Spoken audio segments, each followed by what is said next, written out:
Alright guys, how you guys doing? Father's Day just winding down. Before I begin this video, I want to say happy Father's Day to all the fathers out there, especially the new ones who just had babies recently.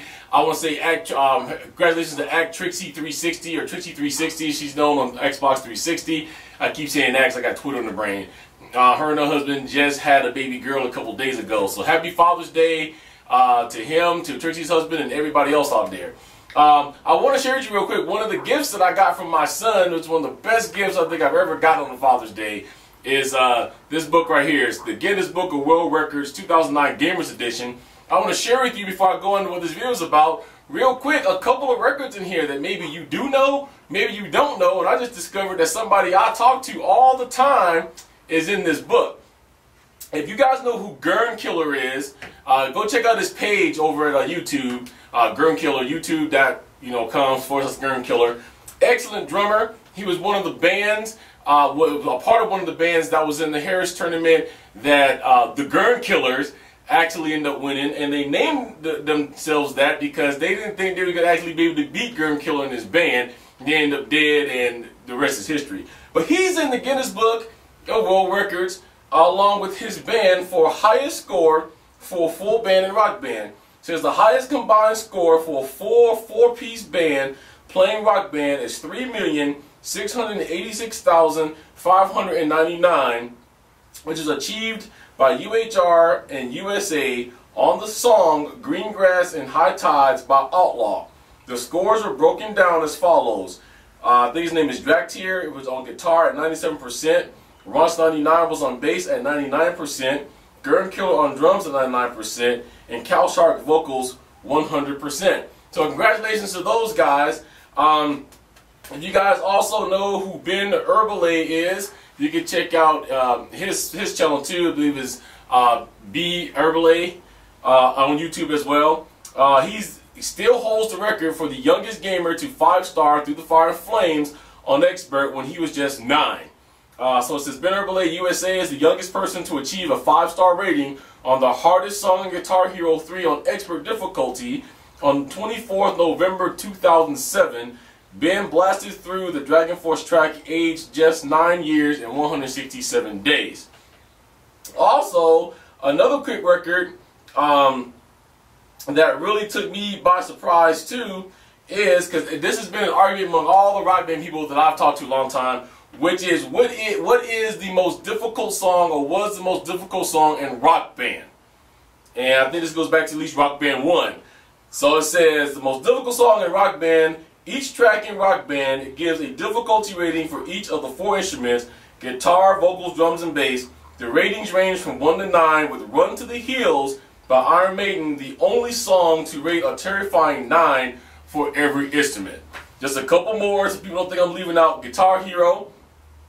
Guitar Hero is actually in here for largest audience for a video game performance. The largest audience for a video game performance is 9,600 people achieved by Lyndon Jones and Renos Giorgio, who played Guitar Hero 3 at the Give It a Name Festival, Earl's Court in London, UK on 11 May 2008. The pair played Welcome to the Jungle by seminal hair metal band Guns N' Roses. So I just wanted to one more. Largest track listing for a music game. So this is Solve This.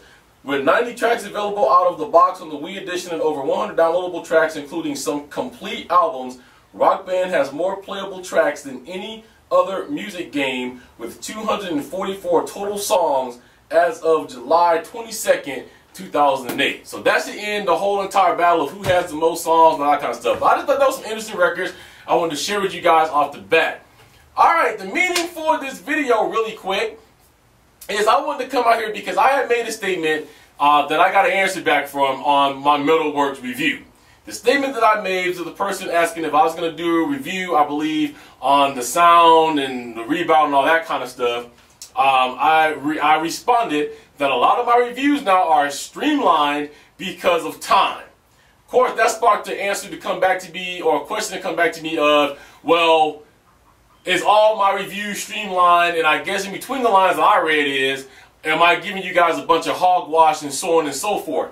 So I want to clear that up real quick. This video was supposed to be made a long time ago, but I thought it was appropriate after that statement to come out and make this. I'm going to share with you a little bit of what exactly goes into doing one of these reviews, and then I'm going to tell you exactly what I mean by being streamlined. If you go back to my earlier reviews, those of you who has followed me for a year and a half, you know exactly what I'm talking about. But let me break it down for you. If you go to HBK 1101, I was going to take that page down, but I left it up for several reasons. This one being one of them, because it has all my older videos on it, and I can refer back to it. And there's things I just don't got time to transfer to Cena's Corner. If you go back to HBK 1101 and look at all of my earlier videos starting in March of 2008 or 2009, you will see several parts. You will see a walkthrough. You would see a setup video. You would see a review part 1, in some cases review part 2, then you would see a final word. If all of these pieces is together in one of my reviews, that's 5 different separate videos that was there. I was new when I started doing this, and I just walked through everything like that. I had people who had done this for a long time come and say, once you start getting into your knack of doing this, you're going to find out from your audience exactly what you need to do, what you need to say, and what you need to put up. So as time went along, this became more of a production. As my name got out there, I started doing more reviews. It went from what it was being simplistic to now there's a huge production that does go into one of these reviews. It is not as easy as everybody thinks that it is, that I just sit in front of a camera and there you go. A while ago, I did a little contest that One Panero won called A Day in the Life of Cena. One Panero, your pedal is still coming. The story pedal Mark, he had to move, so I'm waiting for him to get sold in before it gets sent out. We haven't forgot about you. One Panero ended up winning that. I did that contest for these 2 reasons. One, I thought it was going to be fun. It was suggested to me, and I thought it was going to be a fun contest to do. And another one was, I wanted you guys to see an inkling of what it is like for me to do one of these. Now, those of you who entered the contest actually came in front of the camera. You had a real written script. You read it down. You do what you're going to say. Maybe you even went in front of the mirror and practiced it for a couple of days or a couple of hours or a couple of minutes. I do none of that. My stuff is totally unscripted. It's totally off the head. I review the product based on what happened to me. But I wanted to show you guys exactly how easy or how hard this job is. So real quick, let me run you through what a day's review is like, and then maybe you get a better picture of why I say that some of my stuff is streamlined. Before I say that though, I want to tell you that my reviews is exactly the way they are. You are getting no less quality at all. There's just some parts that have been cut out unless it needs to be done or I'm asked to do it. Think about it this way. I come to you in front of a camera. Most of your reviews, at least 99% of them, is done on paper. They write it. Even the reviews that come out with a product, they don't play it, they don't test it out, they just show you the product, and that's it, okay? It starts with shooting. One review can take me 3 days to shoot if it's done right. From the time I receive the product. Because a lot of the time I receive the product is really late in the afternoon, depending on my mail and who's sending it to me, where it's coming from. So forget that day. That day is gone. So starting from the next day, a decent review sometimes takes me 3 days to shoot.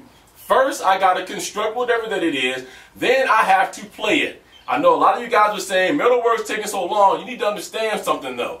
I just can't come out, put it on, sit down and go, all right, these sound good. Let's go do a review. I'm a reviewer. A reviewer's job is to nitpick, nitpick, nitpick. Look for any flaw, look for anything that's going to damage it, look for anything that's going to stop working. You can't do that in a day. Sometimes you can't even do that in 48 hours. So it may take you 3-4 days before you're ready to put that review out. Okay? But let's just, for sake of argument, give this a 3-day span. So I get the product. On the first day, I put the product all together. Depending on what the product is, it could take me a little while. Depending on what's going on in my house, I do have a family, I do have wife, I do have kids. My life just does not consist of doing these reviews. So, barring me having to go anywhere, I put it all together. Then I sit down and I thoroughly start testing out the product. If it is a drum kit, for instance, which we'll just say that for sake of argument, I do several different tests that you guys don't even see, and maybe as a consumer you wouldn't even do.